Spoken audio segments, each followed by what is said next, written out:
நம்முடைய கரூர் மாநகரத்தில் நடந்த இந்த துயரமான சம்பவத்தில் 40 அப்பாவி உயிர்களை பறிகொடுத்திருக்கின்றோம்.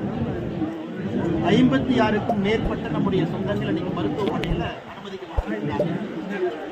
அதில் சிலருடைய நிலைமை இன்னைக்கும் கவலைக்கிடமா இருக்கு. இன்று காலையிலிருந்தே நாம் பார்த்துக் கொண்டிருக்கின்றோம். கரூர் மாநகரம் முழுவதுமே, மாவட்டம் முழுவதுமே நம்மை விட்டு பிரிந்தவர்கள் அவங்களுடைய உடல்லாம் வீட்டுக்கு போக ஆரம்பிச்சிருக்கிறது. மொத்தமா அழுகுறல் மட்டும்தான் நம்ம கேட்கணும்.